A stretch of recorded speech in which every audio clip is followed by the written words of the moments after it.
You've called people like Martin Luther King, who just got a Nobel Peace Prize, an Uncle Tom. Is this correct, first? Well, I'd rather say that in the States, there's a law that has recently been passed, or a decision handed down by the court, wherein if you call someone an Uncle Tom, they can sue you for libel. Well, so I never refer to them as Uncle Toms. I would say that Uncle Martin is my friend. Uncle Martin is your friend, yet you would disagree with his approach to what he wants to accomplish. Definitely. If his approach would bring about what the black man in America needs to completely eliminate the problem that we have, I would say well and good. But I very much doubt that anyone who adopts the approach that Martin Luther King has been teaching to our people in that country can point to any meaningful gains that has actually served to solve the problem. But I take it then you support the freedom-loving attempts of the peaceful marchers in Alabama and these places. You don't get freedom peacefully. Freedom is never safeguarded peacefully. Anyone who is depriving you of freedom isn't deserving of a peaceful approach by the ones who are being deprived of their freedom. And when black people in this country come out from under the mental straitjacket that the Negro clergymen have placed them in, and begin to see that the only way you can get freedom is to get it the same way the white man in this country got it from England, or he says he got it from England. He was willing to pay the price for freedom. When you're willing to pay the price for freedom, then you get it. Black Muslims have sometimes, whether you have or not, and I think probably you have sometimes, it seemed to me, been preaching hate to meet hate. I don't advocate any kind of hate. But there's a lot of talk that sounds very much like it. No, I think that the guilt complex of the American white man is so profound until when you begin to analyze the real condition of the black man in America, instead of the American white man eliminating the causes that create that condition, he tries to cover it up by accusing his accusers of teaching hate. But actually, they're just exposing him for being responsible for what exists. Now, the only way you can have peace is to eliminate those injustices, and the American white man is not going to eliminate them. He's going to talk that pretty talk, but he'll still continue to practice those inhuman deeds. You got the Honorable Elijah's message yourself behind prison walls. When I was a Christian, I committed many crimes, and those crimes led to my own imprisonment, and also led to my being very atheistic, agnostic first and then atheistic. And it was only after hearing the religious teachings of the Honorable Elijah Muhammad that I became religious and was able to reform myself and rehabilitate myself. But I learned that after trying to reform and rehabilitate myself, that the American white man was more against me then than he was when I was a criminal, when I had criminal tendencies and was trying to carry out or practice his Christianity. Do you blame Christianity for your crimes? Christianity is one of the real causes of most of the condition that black people in this country are confronted with. It's the religious concept that Christianity has given Negroes in this country that makes us almost incapable of solving our own problems. The black man in this country has a different religious concept when he's a Christian than the white man has. If you notice, the black man is the only one who will turn the other cheek to his enemy, or who will love his enemy, or who will pray for those who despitefully use him, just because he thinks that's what Jesus wants him to do. Now, the white man preaches the same thing, but he doesn't practice it.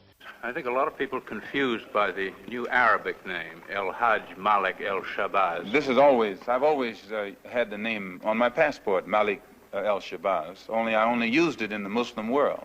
Well, Hajj is a title that is given to any Muslim who makes the pilgrimage to Mecca during the official Hajj season. Well, will you now use Shabazz and drop X? I'll probably continue to use Malcolm X and I'll probably use it as long as the situation that produced it exists. You don't feel that Shabazz takes the place of X? My going to Mecca and going into the Muslim world, into the African world, and being recognized and accepted as a Muslim and as a brother may solve the problem for me personally. But I personally feel that my personal problem is never solved as long as the problem is not solved for all of our people in this country. So I remain Malcolm X as long as there is a need to protest and struggle and fight against the injustices that our people are involved in this country. To me, one of the things that the Birmingham incident brought to light is the lack of fear in the Negro community for whites today, and the our people in this country have been held in check more by fear than anything else. Today that fear is gone, so that when they explode, there is nothing that the white man can use to really contain that explosion.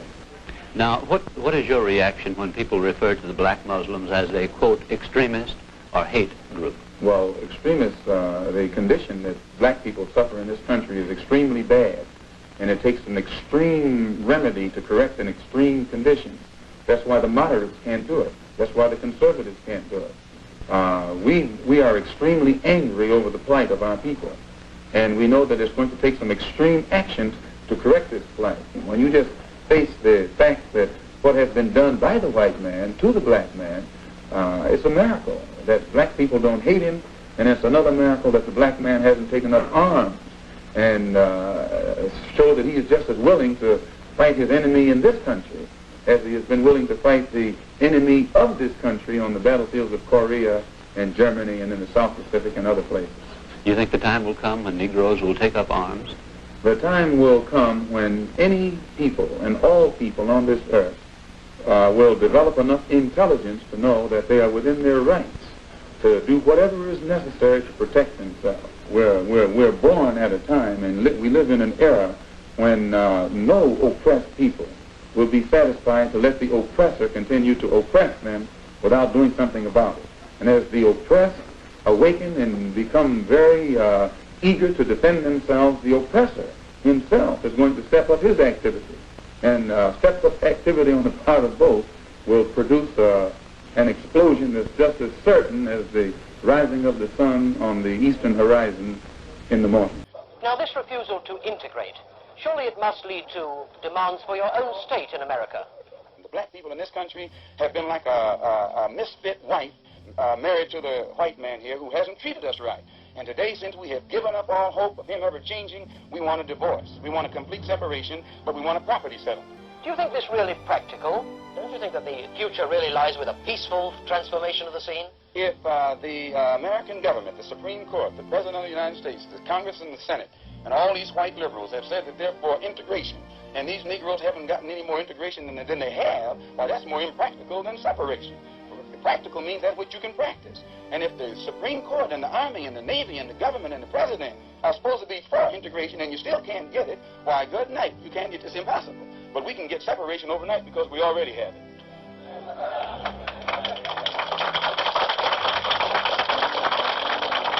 Are you prepared to go into the United Nations at this point and ask that charges be brought against the United States for its treatment of American Negroes? Oh, yes.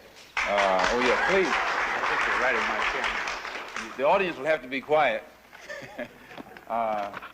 Yes, as I pointed out when I was during my traveling, that nations look, African nations and Asian nations and Latin American nations look very hypocritical when they stand up in the United Nations condemning the racist practices of South Africa and that which is practiced by Portugal and Angola, and saying nothing in the UN about the racist practices that are manifest every day against Negroes in this society. Even in South Africa, those Africans aren't faced with bayonets and aren't faced with police dogs. I would be not a man. If I was in a position to bring it in front of the United Nations and didn't do so, I wouldn't be a man. Malcolm, do you intend to lead the charge in the United Nations? Well, I find that to say you're going to lead something creates a lot of hostility, division, jealousy, and envy. I hope to work with any group of leaders or any group of organizations to do whatever is necessary to see that this problem is brought before the United Nations. Well, that's something of an argument, but I've heard speeches made by some of the people of your group. I think I've heard you make speeches. It seemed to me that you were advocating, well, I would have to describe, I think, as violence to meet the serious injuries that have been done your people, with which I totally agree. I don't call that violence. I don't in any way encourage black people to go out and initiate acts of aggression indiscriminately against whites. But I do believe that the black man in the United States and any human being, anywhere, is well within his right to do whatever is necessary, by any means necessary, to protect his life and property, especially in a country where the federal government itself has proven that it is either unable or unwilling to protect the lives and property of those human beings. Just before Pierre takes it, you've got a pretty good fighter in the world's heavyweight champion lined up with you to help out. Yes, Pierre. Well, Mr. X, if I guess I call you that, is that the proper appellation, Yes. Mr. X? I'm wondering if you still believe, as I think you certainly did at the time you were allied to the Black Muslim movement, in a segregated black nation No. in North America. I don't believe in any form of segregation or any form of racism. I'm against any form of segregation and against racism. Am I right in saying that the Black Muslim movement, which you have left, did believe in that? Well, Elijah Muhammad taught his followers that the only solution was a separate state for black people. And as long as I thought he genuinely believed that himself, I believed in him and believed in his solution. But when I began to doubt that he himself believed that that was feasible, and I saw no kind of action designed to bring it into existence or bring it about, then I turned in a different direction. Mr. X, since you're split with the Black Muslim movement, have you formed your own group? Yes. And also, you say that you don't believe that Martin Luther King has solutions. What are your solutions? Well, first, we formed two groups. The split resulted in the formation of two groups. Those who left the Black Muslim movement regrouped into what has now become known as the Muslim Mosque Incorporated, which is strictly religious, based upon the religion as it is taught in Mecca and Cairo and other centers of Islamic religious learning. Then realizing that our problem in America, that we are black Americans and we have a problem that goes beyond religion, we formed a group known as the Organization of Afro-American Unity.